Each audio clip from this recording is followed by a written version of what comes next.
ఇప్పుడు మనం ఏం ధ్యానించుకుంటున్నాం? కీర్తనలో 25వ కీర్తన. ఇది ప్రార్థనా కీర్తనగా మనం చూస్తూ ఉన్నాం అన్నమాట. అవునండి. ఇప్పుడు కొన్ని స్తుతి కీర్తనలు ఉంటాయి, ప్రార్థనా కీర్తనలు ఉంటాయి. అట్లాగా కీర్తనలో కూడా అనేక రకాలుగా ఉంటాయి. కాబట్టి 25వ కీర్తన వచ్చేసి ప్రార్థనా కీర్తన. ఇప్పుడు దేవుడు ఏం చేస్తున్నాడంటే ఆయన మహాకృపను బట్టి సత్యం అనే తన వాక్యాన్ని మన ముందు ఒక స్ట్రైట్ లైన్ లాగా ఉంచుతున్నాడు అనమాట. అవునండి. ఇప్పుడు మనం ఏదైతే స్ట్రైట్ అనుకుంటున్నామో మన జీవిత విధానం కరెక్ట్గా సత్యం అనే వాక్యం ప్రకారంగానే ఉండాలి. అది ఎక్కడైతే మనం దాన్ని అటు ఇటుగా ఉంటున్నామో దాన్ని మనం సరి చేసుకొని ఆ వాక్య ప్రకారంగా మనం ఉండాలని చెప్పి దేవుడు కోరుకుంటా ఉన్నాడు అనమాట. కాబట్టి ఆ వాక్య ప్రకారంగా ఇప్పుడు పరిశుద్ధాత్మ దేవుడు ఈ యొక్క ప్రార్థన కీర్తన మన ముందు తీసుకొచ్చాడు. ఇది ఎవరు చేసింది? దావీదు చేశాడు. అవునా?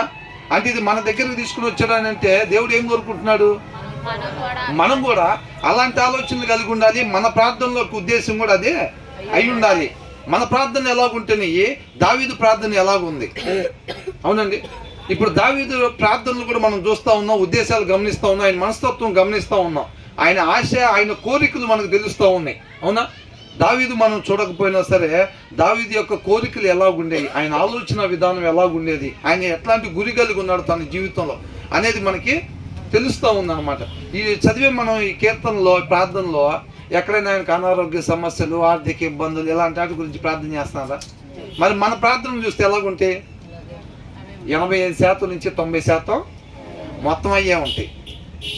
ప్రభు, నా పరిస్థితులు నీకు తెలియని కాదు, నా పరిస్థితులు సమస్తం తెలిసిన వాడు, ఆర్థికంగా ఎంత ఇబ్బంది పడుతున్నామో, ఆరోగ్యంగా ఎట్లాంటి ఇబ్బందులు పడుతున్నామో. అవునా?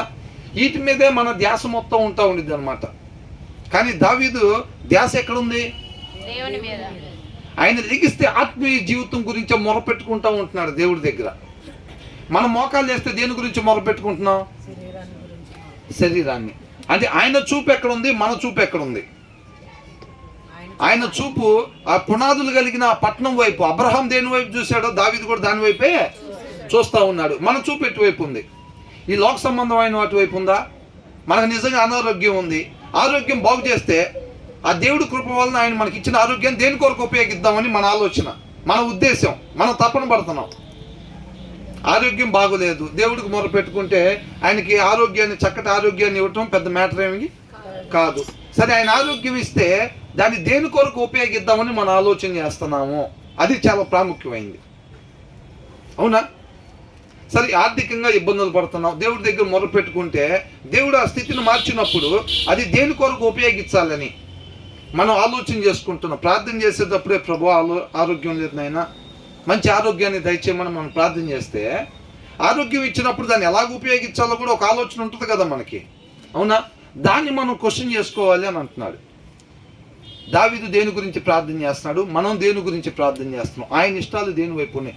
దేవుడు దీన్ని తీసుకొచ్చి మన ముందు పెడుతున్నాడు అని అంటే మన చూపు ఎటువైపు ఉండాలి, మన ఆలోచన విధానం ఎలాగుండాలి, మన ఉద్దేశం ఏదై ఉండాలి. అర్థమవుతుందండి? మన జీవిత విధానం మనం ఆయన నామ మహిమ కొరకే ఉండాలన్నమాట. దావీదు దేని కొరకు వచ్చాడో, దేని కొరకు సృష్టింపబడ్డాడో దాని కొరకే జీవించినట్టుగా మనకి కనపడుతూ ఉందన్నమాట. మనం దేని కొరకు దేవుడు సృష్టించుకున్నాడు, మనం దేని కొరకు జీవిస్తున్నాము, మనం ఎలాంటి గురి కలిగి ఉన్నాము, మన ప్రార్థనలు ఆ గురి వైపే కదా మనం చేసేది. అవునా? మన జీవిత విధానం కూడా ఆ గురి వైపే పయనిస్తూ ఉంటాయి అనమాట. కాబట్టి దీంతో చెక్ చేసుకుంటూ ఉంటే మనం సరైన మార్గంలో ఉన్నామా లేదా, మనం అసలు సరైన మార్గంలో వెళ్ళాలి అని అంటే మనకి ఎలా తెలిసిద్ది? యథార్థవంతులుగా ఉండటం వల్ల వచ్చేది ఏంటి, నిర్దోషత్వం ఉండటం వల్ల వచ్చేది ఏంటి, ఆయన ఎందుకు భయభక్తులు కలిగి ఉండటం వల్ల మనకి వచ్చేది ఏంటి, ఇవన్నీ కూడా దీంట్లో నుంచి చక్కగా దేవుడు తన కృపను బట్టి మనకి తెలియపరుస్తూ ఉన్నాడు అనమాట. దీన్ని నేర్చుకుని చక్కగా మనం పోయినసారి అనుకున్నట్టుగా మన క్రైస్తవులు అనేవాళ్ళు ఈ లోకానికి వెలుగుగా ఉండాలి. ఆరిపోయిన కొవ్వొత్తుల్లాగా సిటీలో తిరగకుండా ఎలా తిరగాలంట? వాక్యం అనే వెలుగుతో నింపబడి న్యాయం, ధర్మం ఆయన సింహాసనానికి ఆధారాలుగా ఉన్నాయి. కాబట్టి మన జీవితానికి కూడా న్యాయం, ధర్మమే ఆధారాలుగా పెట్టుకుని మనం ఈ వాక్యం ద్వారా వెలిగించబడి ఆ వెలుగుతో ఈ లోకంలో మనం ఆయన చిత్తాన్ని నెరవేర్చేవారుగా ఉండాలి. అంతే తప్ప మన ఇష్టాన్ని నెరవేర్చుకోవటానికి దేవుడి దగ్గరికి వచ్చేవారుగా ఉండకూడదండి. అలా వచ్చినా కానీ ప్రయోజనం లేదు. ఆయన చిత్తానుసారంగా ఏది అడుగుతామో అది ఇస్తాను అంటున్నాడు దేవుడు. మన ఇష్టానుసారంగా ఏది పడితే అది అడిగితే ఇస్తాడా? ఇవ్వడం. కాబట్టి మనం దీన్ని ఒకసారి ఆ సత్యంతో మన జీవితాన్ని కంపేర్ చేసుకోవాలండి. 7వ వచనం వరకు మనం ధ్యానించుకున్నాం. ఒకసారి 7వ వచనం మళ్ళీ ఒకసారి చదివి నా బాల్య పాపములను నా అతిక్రమములను జ్ఞాపకము చేసుకొనకము అని అంటున్నాడు. బాల్య పాపములను దీంట్లో ఇంగ్లీష్ బైబిల్ ఏమని చూసాం మనం, అది యూత్ అని ఉంది. అవునా? Do not remember the sins of my youth. నా యవ్వన కాలంలో నేను చేసిన పాపాలని జ్ఞాపకం చేసుకోబాక, నా తిరుగుబాటుని అండ్ మై రిబిలియస్ వేస్ అని అన్నాడు. అంటే నా తిరుగుబాటుల్ని జ్ఞాపకము చేసుకోబాక, according to your love remember me అని అంటున్నాడు. అర్థమవుతుందండి? దావీదు అంతటి వాడే ఏమంటున్నాడు, నేను ఎవరెవరికి సహాయం చేశానో నీకు తెలుసు కదా ప్రభా, వాటన్నిటిని బట్టి జ్ఞాపకం చేసుకోమంటున్నాడా? అవునా? ఎంతమందికి నేను మేలు చేశాను, నన్ను చంపాలని చూసిన వాళ్ళు కూడా నేను చంపకుండా విడిచిపెట్టే కదా, దాన్ని బట్టి నన్ను జ్ఞాపకం చేసుకోమని దేవుడి దగ్గరికి అలాగ అప్రోచ్ అవుతున్నాడా? ఎలాగొస్తున్నాడు? నా పాపాలని నువ్వు జ్ఞాపకం చేసుకోబాక, నా యవ్వన కాలంలో నేను చేసిన పాపాలని జ్ఞాపకం చేసుకోబాక, నీ ప్రేమను బట్టి నన్ను జ్ఞాపకం చేసుకోమని అడుగుతా ఉన్నాడు. 7వ వచనం చివరిలో ఏమనుంది? యెహోవా నీ కృపను బట్టి నీ దయ చొప్పున నన్ను జ్ఞాపకములో ఉంచుకోము.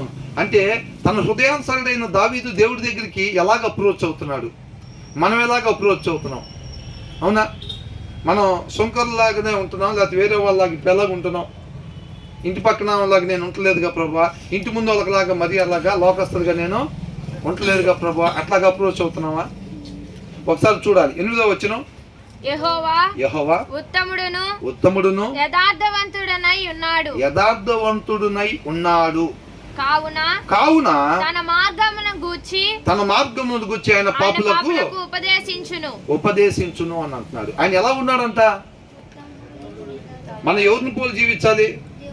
పాస్టర్ గారినా? ఎవరిని పోలి జీవించాలి? క్రీస్తుని పోలి జీవించాలి. అవునా? అంటే దేవుణ్ణి పోలి మనం జీవించాలి. ఆయన ఎలాంటి వాడంట? ఉత్తముడును యథార్థవంతుడునై ఉన్నాను. అంటే దావీదుకి ఎక్కడి నుంచి వచ్చింది యథార్థత్వం? దేవుని యొద్ద నుంచి వచ్చింది. 26వ అధ్యాయంలో 1వ వచనంలో ఏమనుంది? యెహోవా నేను యథార్థవంతుడునై ప్రవర్తించుచున్నాను, నాకు తీర్పు తీర్చుము, ఏమీ సందేహింపకుండా. దావీదు ఎలా ఉండేవాడంట? యథార్థంగా ఉండేవాడు అనమాట. అవునండి. 11వ వచనంలో కూడా అదే ఉంది. ఏమనుంది? 26:11లో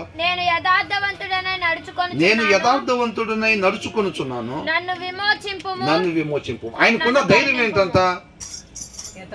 యథార్థంగా నేను వాక్యాన్ని అనుసరించి దేవుణ్ణి పోలి నేను ఉంటున్నాను కాబట్టి ప్రభువా నన్ను విమోచించుము అని అంటున్నాడు, జ్ఞాపకం చేసుకునుము అని అంటున్నాడు.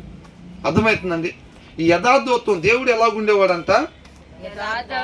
యెహోవా ఉత్తముడును యథార్థవంతుడై ఉన్నాడు, కావున తన మార్గమును గూర్చి ఆయన పాపులకు ఉపదేశించును అంటున్నాడు. అంటే లోకస్తుల్లాగా ఉంటున్నాడా? స్వార్థంగా మనం మాత్రమే బైబిల్ చదువుకోవాలి, సైలెంట్ కిల్లర్స్ లాగా. పోయినసారి అనుకున్నాం కదా, లాస్ట్ వీక్ ఏమనుకున్నాం? దొంగ భక్తులు. అవునా? ఎలా ఉంటారు? మనం మాత్రమే బైబిల్ చదువుకోవాలి. పక్కన వాళ్ళకు నోరు తెరిచి, అక్క బైబిల్ చదువుతున్నావా అన్న, బైబిల్ చదువుతున్నావా, బైబిల్ మనం చదవాలన్నా, మన దగ్గర వెలుగుతో నింపబడపోతే మనం ఇక ఈ లోకానికి వెలుగునేమి ప్రకాశింపజేస్తాం? ఇప్పుడు ఈ లైట్లోనే వెలుగు లేదు అనుకోండి, అసలు ఇక్కడ కాంతిని ఇచ్చిద్ది? అది ఇవ్వదు. ఆ ఉప్పులోనే సారం లేకపోతే ఆ కూరకి ఉప్పు ఏమి ఇచ్చి సారం ఏమి ఇచ్చిద్ది? అది ఇచ్చిద్దా? కాబట్టి మనం ఏం చేయాలి? బైబిల్ని చదవాలి, వాక్యాన్ని చదవాలి, ఒకరినొకరు హెచ్చరించుకుంటా పురుకొలుపుకోవాలన్నమాట. అంతే తప్ప దొంగ భక్తుల్లాగా స్వార్థపరుల్లాగా ఉండకూడదు. దేవుడి లక్షణాలు కాదు అవి. సైలెంట్గా ఇప్పుడు ఆ పక్కన వాళ్ళకి చెప్పకుండా ఏమాత్రం బైబిల్ చదువుకొని లేకపోతే అలా ఎలా ఉండి, అవునా, వాళ్ళు చదవకూడదని చెప్పి మనం మాత్రమే ఉండాలనేది లోకం. అర్థమైందండి?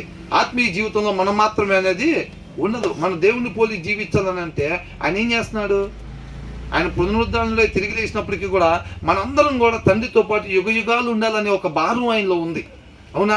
మనం కూడా కేవలం మనం మాత్రమే కాదు, మన పిల్లలు మాత్రమే కాదు, మన కుటుంబం మాత్రమే కాదు, సమస్త మానవాళి ఆయన ఇష్టపడి తన చేతులతో చేసుకున్న ప్రతి ఒక్క మనుష్యుడు కూడా నిత్యము తండ్రితో పాటు యుగ యుగాలు ఉండాలనేది మనం కోరుకోవాలన్నమాట. మన పిల్లలకి దెబ్బ తగిలితే ఎలాగుంది? ఇంటి పక్కన వాళ్ళ పిల్లలకి దెబ్బలు తగిలితే మనకు అలాంటి ఫీలింగే ఉంటుందా? ఎంత గ్యాప్ ఉంటుంది? మన పిల్లోడికి తగిలితేనేమో 99%, 100% మనకి బాధ అనిపిస్తుంది. పక్కన పిల్లలు తగిలితే ఎంత అనిపిస్తుంది? 10% అనిపిస్తుందా? 10% అనిపిస్తుందా? 15%? 10% అనిపిస్తే 90% ఇంకా మనం మార్చుకోవాల్సింది ఉంది, మారు మనసు పొందాల్సింది ఉంది. ఒకవేళ 20% అనిపిస్తుందా? ఇంకా 80% మనం మారాల్సింది ఉంది. 40% అనిపిస్తుంది బ్రదర్. సొంత వాళ్ళని చూస్తే 100% అనిపిస్తుంది.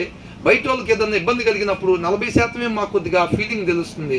ఇంకా 60% మాకు ఆ ఫీలింగ్ తెలియట్లేదు అంటే ఆ 60% మనం ఇంకా మారాల్సి ఉంది. అర్థమవుతుందండి? కన్నతల్లి రోడ్డు దాటలేక ఇబ్బంది పడుతుంటేనే మనం సహాయం చేద్దాం అనిపిస్తుందా? వేరొక వృద్ధురాలు రోడ్డు దాటలేక ఇబ్బంది పడుతుంటే మనం పోయి సహాయం చేద్దామని అనిపించలేదా? అవునా? అలా లేకపోతే మనం నామకార్థ క్రైస్తవులుగా ఉంటున్నట్టే. అర్థమవుతుందండి?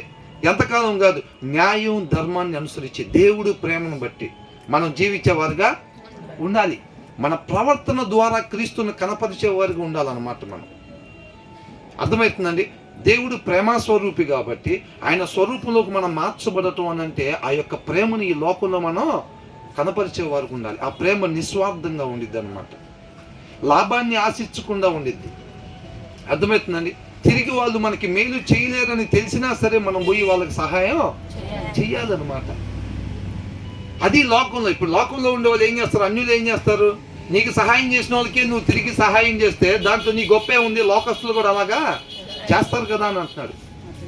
వాళ్ళు మనకు సహాయం చేయలేరని తెలిసి కూడా మనం ఎప్పుడైతే సహాయం చేసామో ఇది లోకంలో దొరకదే, ఇది ఎక్కడి నుంచి వచ్చింది వీళ్ళకనే ఒక ఆలోచన మొదలైంది. అవునా కదండి? అక్కడే మనం క్రీస్తును కనపరిచేవారుగా ఉంటాం అన్నమాట. వాక్యం వెలుగుతో నింపబడినప్పుడు ఆయనలో మాత్రమే మనం నాటబడి ఉన్నప్పుడు ఆ లక్షణాలు, ఆ గుణ లక్షణాలు మనలోకి వస్తాయి. ఆ నాటబడాల్సిన ప్రదేశంలో మనం నాటబడకపోతే, వాక్యంలో మనం నాటబడకపోతే మనకి ఆ గుణ లక్షణాలు రావు. పోయినసారి అనుకున్నట్టుగా బైబిల్ వాక్యాన్ని చదవకుండా మనం పెద్ద పెద్ద మదర్ తెరీసా లాగా పరిచర్య చేయాలి, బిల్లీ గ్రహం గారి లాగా వాక్యం చెప్పాలి, ఇవన్నీ మనం డ్రీమ్స్ పెట్టుకుంటే ఆ డ్రీమ్స్ ఏమైపోతాయి? అవి అలాగే ఉండిపోతాయి, ఒక్కటి కూడా జరగదు. మనం ఇక్కడ ఆయనతో బలమైన సహవాసం కలిగి ఉండాలండి.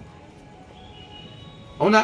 వాక్యం అనే యేసుక్రీస్తుతో బలమైన సహవాసం కలిగి ఉండాలన్నమాట. అలా కలిగి ఉన్నప్పుడే మన డ్రీమ్స్ మొత్తం కూడా ఫుల్ఫిల్ అవుతాయి. ఆయన చిత్తాన్ని బలంగా నెరవేర్చే వరకు మనం ఉంటాము. ఆయనంట ఉత్తముడు యథార్థవంతుడై ఉన్నాడు కావున తన మార్గమును గూర్చి ఆయన పాపులకు ఉపదేశించును. మనం కూడా ఎలాగుండాలి?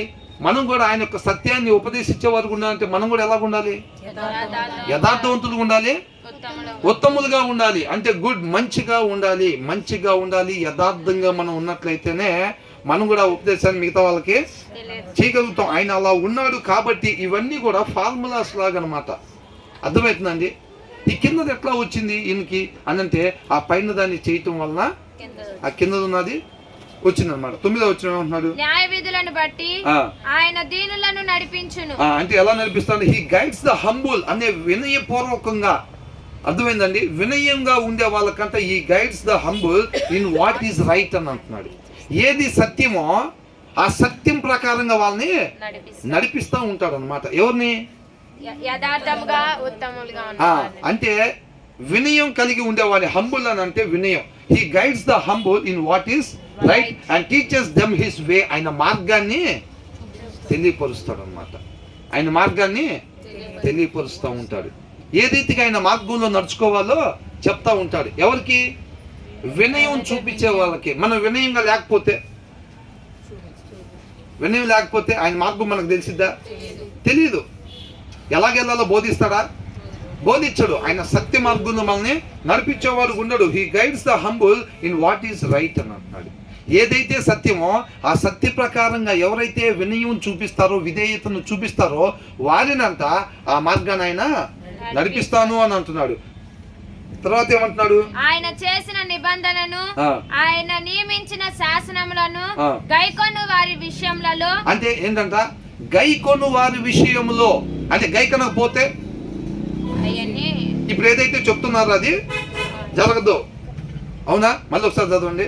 ఆయన చేసిన నిబంధనను, ఆయన నియమించిన శాసనములను. అంటే దేవుడు తన వాక్యం ద్వారా ఏ రీతిగా ఉండమని మనకు చెప్తూ ఉన్నాడో, ఏ రీతిగా ఉండొద్దు అని మనకు చెప్తా ఉన్నాడో మనం దాన్ని అనుసరించినప్పుడే, ఆయన ఉండమన్న రీతిగా మాత్రమే మనం ఉండేటప్పుడు ఏంటంట, శాసనములను గైకొను వారి విషయములలో యెహోవా త్రోవలన్నీయు కృపా సత్యములై ఉన్నవి.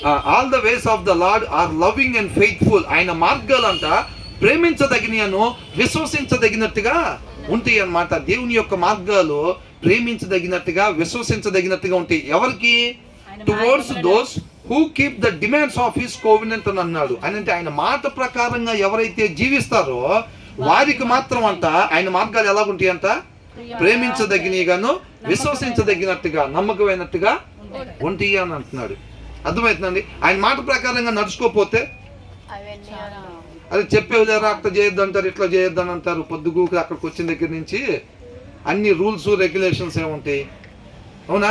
అది చేయకూడదు ఇది చేయకూడదు అని అంటూ ఉంటారు అని చెప్తారంట. ఎవరికి?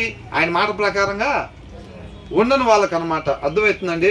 ఎంత చక్కగా ఇస్తున్నాడు చూడండి. ఇది దేవుడి జ్ఞానం అండి. మనం ఈ లోక సంబంధంగా వాడిని మోసం చేసి డబ్బులు సంపాదించి ఈ గొప్ప తెలివిగలవాడు అని ఎవరు అనుకుంటారు? ఈ లోకంలో బాగా తెలివితేటలు ఉన్నాయని ఎవరు అనుకుంటారు? చక్కగా 10 మందిని మోసం చేసి 10 రూపాయలు సంపాదించుకొని తెల్ల సొక్కాలు లెనిన్ షర్ట్లు వేసుకొని తిరుగుతుంటే ఏమనుకుంటారు? అన్నా నమస్తే అన్న, అన్నా నమస్తే. దారిలో వెళ్తుంటే ఏమంటారు? నమస్తే అన్న, నీకేమన్నా పెద్ద మనిషి. ఎవరంట? పెద్ద మనిషి 10 మందిని మోసం చేస్తారు. ఆయనకన్నా పెద్ద మనిషి ఎవరు? 20 మందిని మోసం చేయాలి. లోకంలో ఆయనకన్నా పెద్ద మనిషి ఎవరు? 20 మందిని మోసం చేయాలి. వాళ్ళు పెద్ద మనిషి, అవునా? వాళ్ళు జ్ఞానం కలిగిన వాళ్ళు. వీళ్ళు ఏం చేస్తారు? ఇద్దరు గొడవాడుకొని ఏం చేస్తారు? అది నీకు జ్ఞానం లేదు నాకు జ్ఞానం లేదు, జ్ఞానం కలిగిన పెద్ద మనిషి అక్కడ ఉన్నాడు, పెద్ద మనిషి పెద్దరాయుడి దగ్గరికి వెళ్దాం పదం అని అంటారు, అవునా? ఆయన అక్కడ కూర్చొని ఉంటాడు. ఆయన ఏ రీతిగా పెద్ద మనిషి అయ్యాడు? 10 మందిని 20 మందిని మోసం చేసి జ్ఞానం కలిగినోడిగా ఈ లోకంలో చలామణి అవుతున్నారు అనమాట. అదే జ్ఞానం, ఇదే. ఈయన వెతుకులాట ఎక్కడుంది దావీదు అసలు?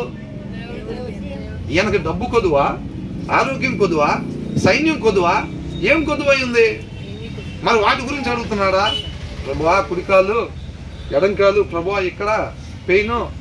మన ప్రార్థన మనం కానీ కీర్తన రాయమని మనకిస్తే ఎన్ని అవయవాలు ఉన్నాయో అన్ని అవయవాల గురించి. రెండో కీర్తన వెన్నుపూస గురించి, అవునా? 3వ కీర్తన మోకాల గురించి, 4వ కీర్తన మొత్తం ఇవే ఉండేవి, అవునండి?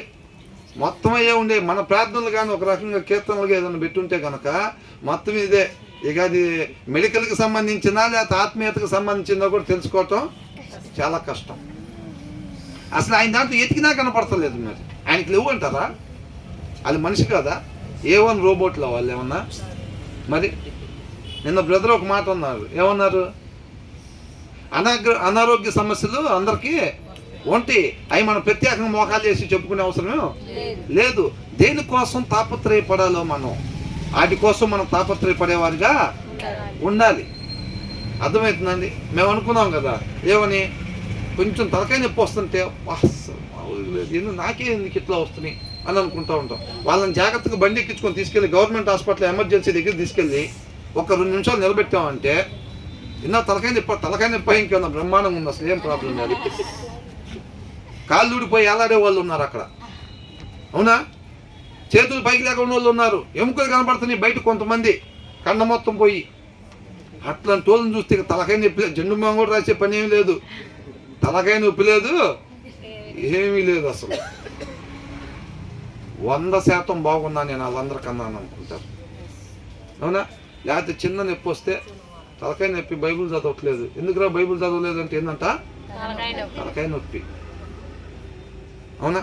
చిన్న కారణాలు బట్టి మనం సమయాన్ని వృధా చేసుకుంటా ఉన్నాం అన్నమాట. తర్వాత ఏమంటున్నాడు? యెహోవా నా పాపము బహు ఘోరమైనది, నీ నామమును బట్టి దానిని క్షమింపుము. ఏమంటున్నాడు? నా పాపము బహు ఘోరమైనది. ఎవరి నామాన్ని బట్టి అంట? నేను అంతకు ముందు చేసిన మేళ్ళు కొన్ని ఉన్నాయి కదా, వాటిని బట్టి వీటిని అంటున్నాడా? ఏమంటున్నాడు? నీ నామమును బట్టి దానిని క్షమింపు, వాటిని క్షమింపు అని అంటున్నాడు. చూసారండి? మన అప్రోచ్ కూడా దేవుడి దగ్గరికి అలాగే ఉండాలి, అవునా? ఎంతమందికి మేలు చేసి ఉంటాడు దావీదు అసలు? అవునా కదా? మరి వాటిలో దేన్నన్నా కోట్ చేస్తున్నాడు అక్కడ? నేను పలానా ఆయనకి దావీదుని మనం అంతకుముందు చూసిన వాటిలో ఎలా ఉంది అసలు? ఒకళ్ళు ఇబ్బందుల్లో ఉన్నారు అని అంటే దావీదు ఏం చేస్తాడు? దేవుడి దగ్గరికి నేను వెళ్ళి వాళ్ళకి సహాయం చేయనా అని అడుగుతాడు. వాళ్ళు వచ్చి వాళ్ళని అడగరు. దేవుడు కూడా చెప్పిందాక కాదు. దావీదు సంగతి దేవుడికి తెలుసు. ఏమంటాడు? వాళ్ళు ప్రాబ్లంలో ఉన్నారు అనగానే ఇమ్మీడియట్గా దేవుడి దగ్గరికి మొదలు పెట్టుకుంటాడు. నేను వెళ్ళి వాళ్ళకి సహాయం చేయనా అని అడుగుతాడు. అట్లాంటి లక్షణం కలిగినవాడు దేన్నన్నా తీసుకొచ్చి వాళ్ళకి మంచి చేసాక పోయినసారి వీళ్ళకి చేశాను కదా, దాన్ని బట్టి నా పాపాలను క్షమించు అని అంటున్నాడా? నీ నామం బట్టి దానిని క్షమింపు. దేనిని? నీ నామమును బట్టి పాపములను. నా iniquity for the sake of your name Lord forgive my iniquity. అధర్మము, ధర్మము కానిది, సత్యము కానిది, వాక్యానుసారము కానిది. ఆయన ఏ రీతిగా జీవించొద్దు అని అంటున్నాడు, ఆ రీతిగా జీవించాడు అనమాట. అధర్మం అంటే ఏంటి? ధర్మం కానిది. అర్థమవుతుందండి? అన్యాయం అంటే న్యాయం కానిది. ఇనిక్విటీ అని అంటే ధర్మము కాని పనులు నేను ఏదైతే చేశానో వాటన్నిటిని కూడా నీ నామాన్ని బట్టి వాటిని క్షమింపుము అని అంటున్నారు. అవునా? తర్వాత యెహోవా యందు భయభక్తులు గలవాడెవడో వాడు కోరుకొనవలసిన మార్గమును ఆయన వారికి బోధించును. అద్భుతమైన మాట అండి ఇది. ఏంటంట? యెహోవా యందు భయభక్తులు గలవాడెవడో వాడు కోరుకొనవలసిన మార్గమును ఆయన వారికి బోధించును అని అంటున్నాడు. అవునా? ఇవాళ అపవాది చేసే పని ఏంటి అనుకున్నాం మనం ధ్యానించుకున్న దాంట్లో, వాడు దేవుడు మార్గం మనకి తెలియకుండా వాడు ఏం చేస్తాడంటే అట్లాంటి దొంగ నోట్లు లాంటి దొంగదారులు సెట్ చేసి పెడతాడు మన ముందు. మన జీవితంలో ప్రతి క్షణం కూడా ఏం చేస్తాడంటే మనకి దేవుడు మార్గం కనపడకుండా అలాంటి మార్గాలనే వాడు మనం తప్పిపోవాలని చెప్పి అనేక మార్గాలు మన ముందు సెట్ చేసి పెడతా ఉంటాడు ప్రతి క్షణం కూడా.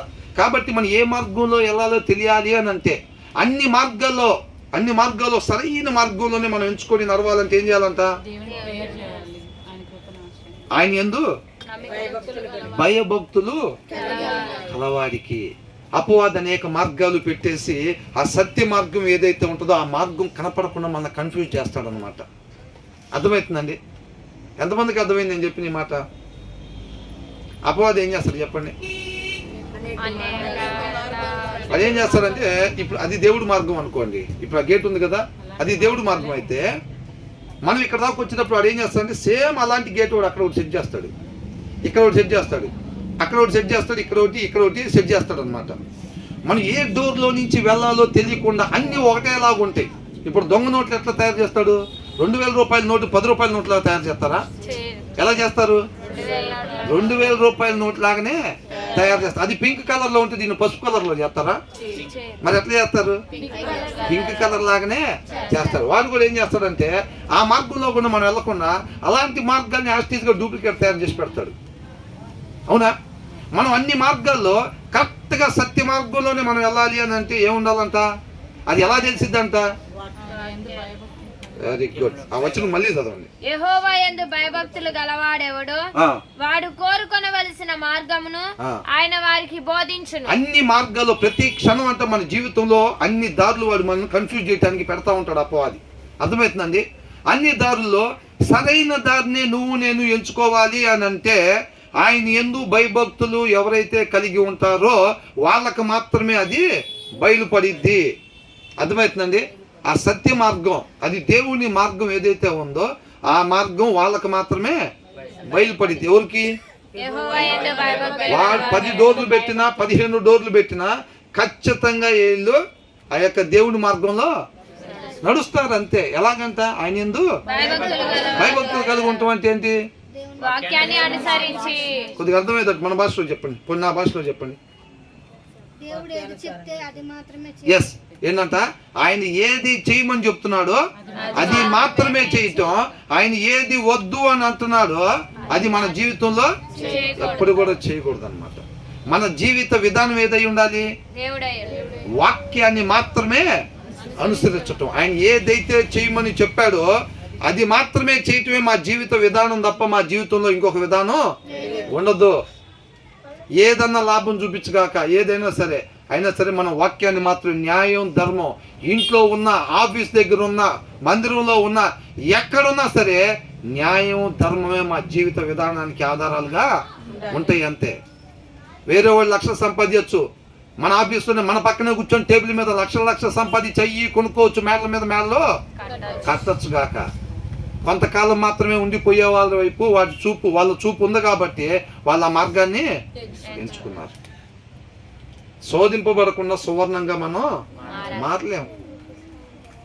మన పక్కన అలాంటి వాళ్ళు ఉన్నప్పటికీ కూడా రూపాయి కూడా తీసుకోకుండా మనం క్రీస్తును మాత్రమే అనుసరించేవారిగా, అనేక మందికి క్రీస్తును మాత్రమే కనపరిచేవారిగా మనం ఉండాలంటే ఒక్కటే అవకాశం.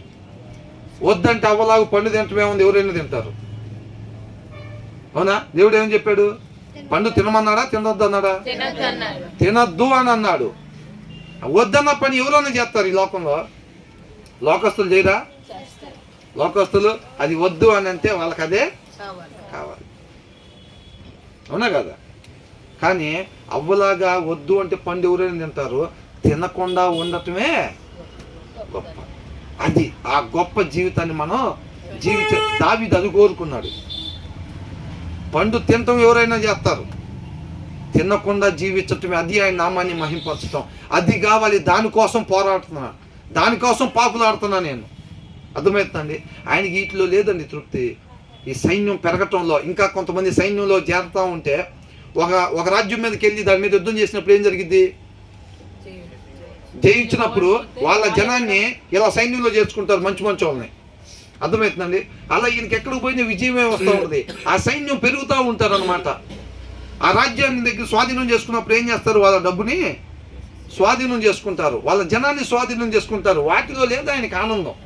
కొంతమంది ఏం చేస్తారు, మనం అనుకుంటూ ఉంటాం, వారానికి ఒకసారి నగలన్నీ పెట్టుకుని అద్దంలో చూసుకుంటూ ఉంటారు. లోపల గడికి పెట్టేసుకొని, బెడ్రూమ్లో గడి పెట్టుకొని, బీరువా తాళాలు తీసి పిల్లల్ని స్కూల్కి పంపించిన తర్వాత, భర్త ఆఫీస్కి వెళ్ళిపోయిన తర్వాత ఏం చేస్తారు? నగలన్నీ చక్కగా మంచి పట్టు చీర కట్టేసుకొని, నగలన్నీ వేసుకొని చూసుకొని తరించిపోతారు ఇంకా.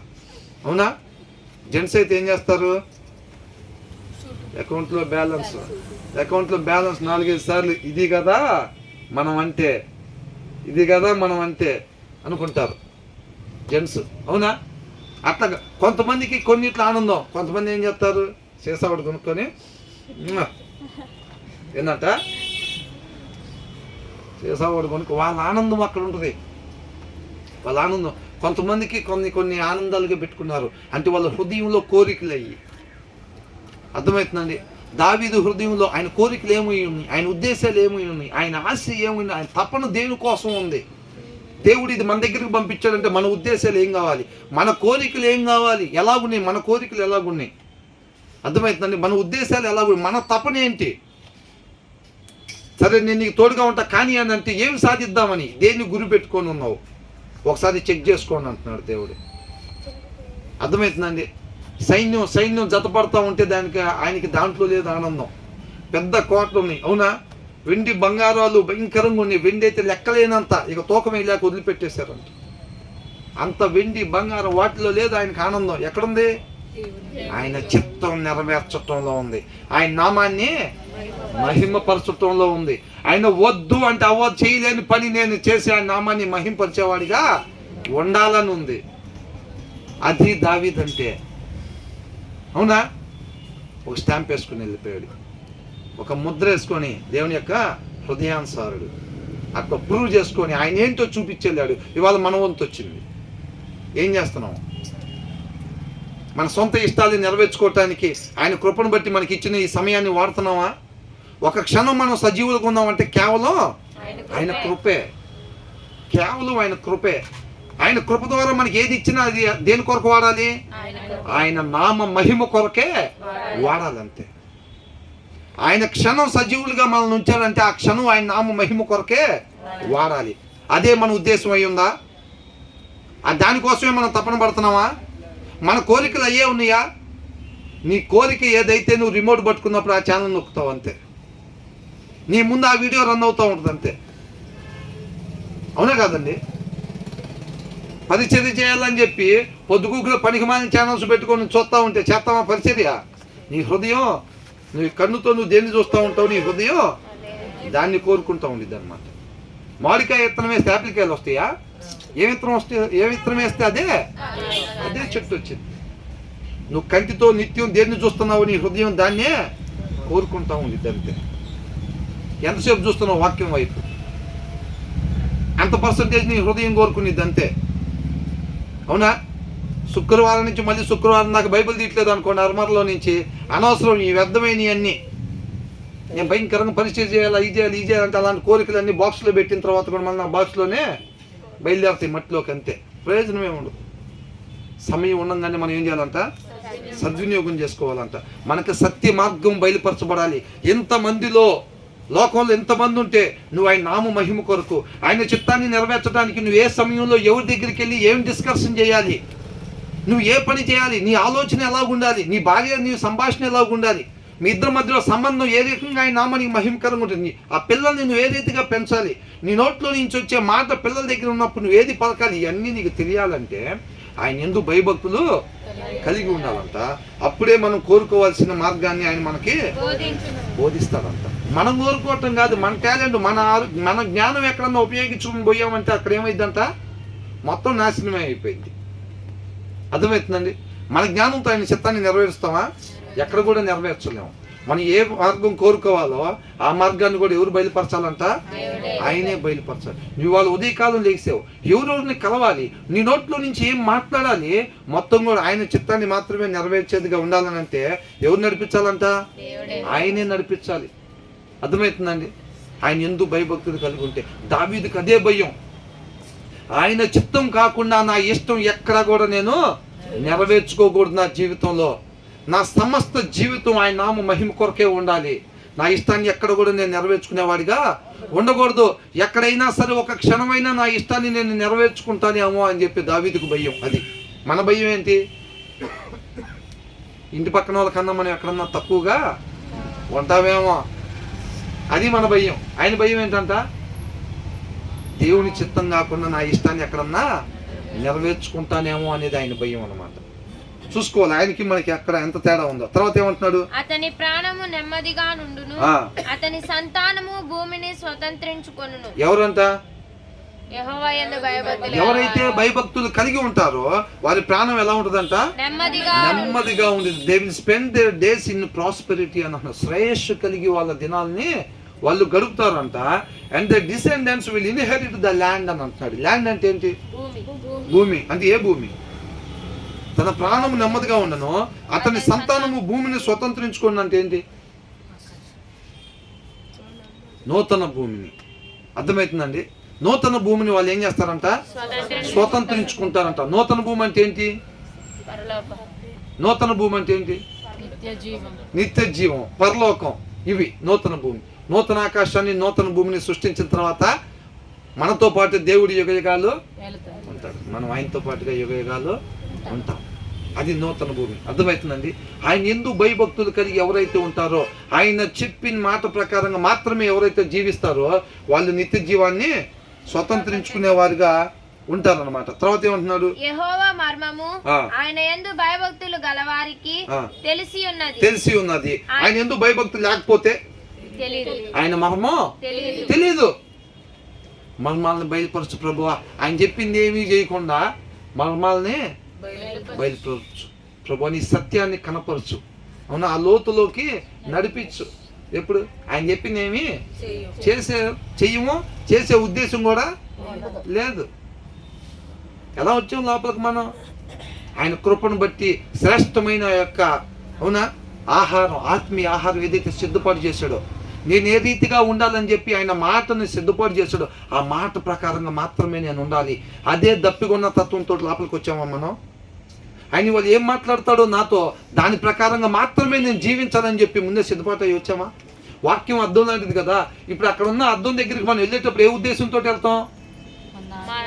ఎక్కడన్నా ఏదన్నా సరి చేసుకోవాల్సింది ఉంటే ఆ అద్దం చూపించినప్పుడు సరి చేసుకునే ఉద్దేశంతో అక్కడికి వెళ్ళాలి కదా. ఆ ఉద్దేశం లేకుండా అద్దం దగ్గరికి ఎన్నిసార్లు పోతే ప్రయోజనం ఏముంటుంది? అవునా? సరి చేసుకోవాల్సిన అద్దం చూపించినప్పుడు మనం సరి చేసుకునే ఉద్దేశంతో అద్దం దగ్గరికి వెళ్తే ప్రయోజనం తప్ప ఆ ఉద్దేశం లేకుండా ఎన్నిసార్లు అద్దం దగ్గరికి పోయినా అద్దం తుడిసిద్దా? అద్దం లోపల నుంచి చెయ్యి వచ్చి తుడిసిద్దా లేదా మనం తుడుచుకోవాలా? మనం తుడుచుకోవాలి. వాక్యం కూడా అర్థం లాంటిది అనమాట. అవునా? ఏమంటున్నాడు? ఆయన ఎందుకు భయభక్తులు ఎవరైతే కలిగి ఉంటారో వారికంట యెహోవా మర్మము వారికి తెలిసి ఉన్నది అని అంటున్నాడు. ఆయన ఎందుకు భయభక్తులు కలిగి ఉంటే మనకు వచ్చాయి అన్నమాట ఇవన్నీ. అర్థమవుతుందండి? ఇప్పుడు క్యాలెండర్లో ఆయన మర్మాలు తెలియాలి అని అంటే ఆయన ఎందుకు భయభక్తులు కలిగి ఉండాలని పైన రాయాలి. మనం కోరుకోవాల్సిన మార్గం మనకు తెలియాలంటే ఆయన ఎందుకు భయభక్తులు కలిగి ఉండాలి. అంతేనండి. మనం ఏం చేస్తామంటే ఆ పైన తీసేసి కింద ఎన్ని కావాలని కోరుకుంటాం. కింద ఎన్ని కావాలని కోరుకుంటాం. ఇక్కడ నుంచున్న పాస్టర్ గారు కూడా ఏం చెప్పాలి? ఆ పైనాటి గురించి ఏమీ చెప్పకుండా ఆ కింద ఉన్న అన్నీ మీకు వచ్చును గాక, మీ కుటుంబానికి వచ్చును గాక, మీ పిల్లలకు వచ్చును గాక, మీరు ఆర్థికంగా అభివృద్ధి చెందును గాక, మంచి ఆరోగ్యాలు మీకు కలుగును గాక, మీ పిల్లలకు ఉద్యోగాలు వచ్చును గాక అంటే మొత్తం నిండిపోయి తోసుకొని బయట కూడా నుంచుంటారు కొంతమంది. అవునా? అట్లా కాకుండా ఆయన ఎందుకు భయభక్తులు కలిగి ఉంటే మాత్రమే అప్పుడే మీకు ఆయన మార్గం తెలిసిద్ది, ఆయన మర్మం మీకు తెలిసిద్ది అని అంటే ఇట్లాగే అరాకొరా వస్తూ ఉంటారు. ఎందుకని బ్రదర్ మన దగ్గరలో ఉంది కదా, మన చర్చి ఇక్కడికి రావట్లేదు, ఎక్కడికో వెళ్తున్నారు ఏంటని అంటే మీరు ఏం చేస్తే ఏం వచ్చిందో చెబుతారు. వాళ్ళు ఏం చేయాలో అది చెప్పకుండా అవి మొత్తం రావాల్సినవన్నీ మా మీదకి కుమ్మరిచ్చేస్తారు. అవునా?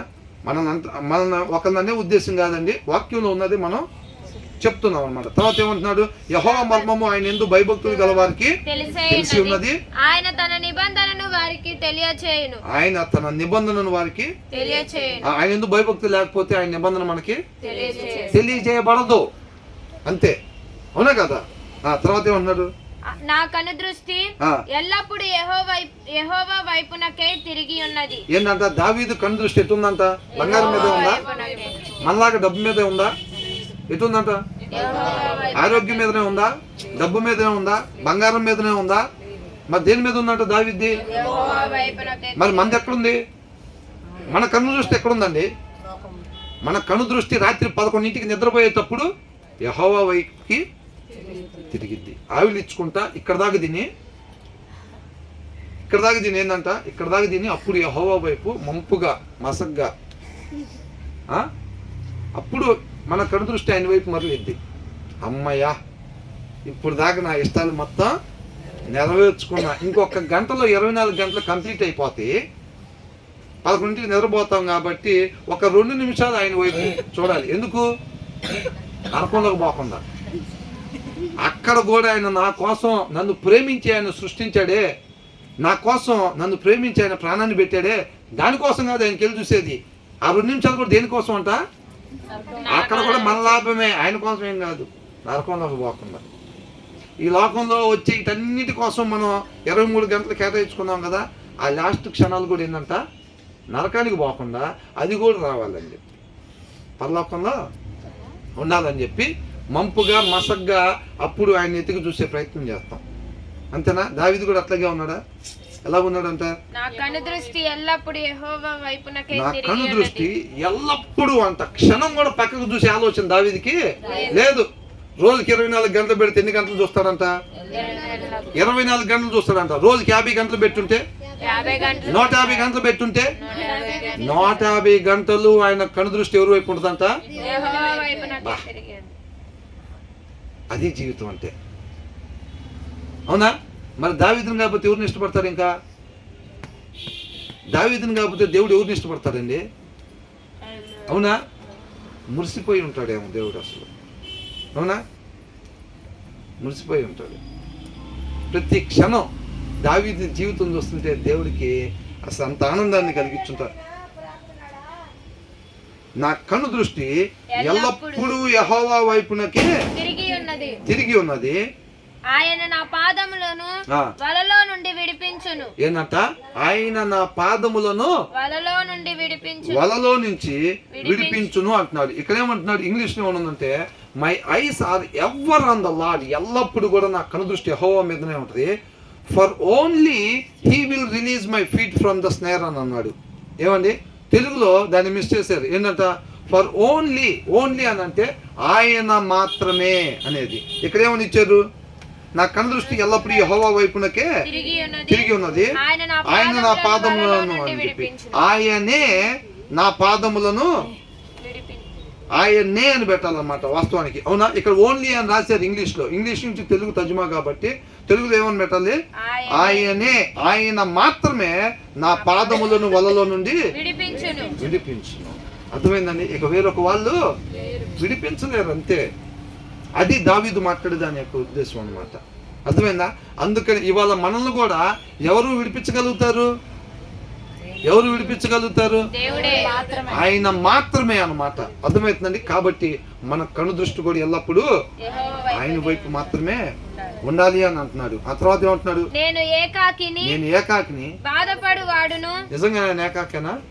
ఎవరు లేరా? మొత్తం చచ్చిపోయారా కుటుంబ సభ్యులందరూ? అవునా? దేవుడు ఒక్కడి వెనక తోడుగా లేకపోతే ఎవరు లేనట్టు, ఏకాకి. కాబట్టి ఆయన దేవుడిని శరణు చూస్తా ఉన్నాడు అనమాట. ఆయన ఏమంటున్నాడు? నేను ఏకాకిని బాధపడు వాడను, నా వైపు తిరిగి నన్ను ఆయన మాత్రమే కరుణింపదగిన వాడు. అర్థమైందండి? కాబట్టి ఈ భూమి మీద ఏ నరుడు కూడా ఇంకొక నరుడిని అంత విమోచన చేయలేడు అని అంటున్నాడు.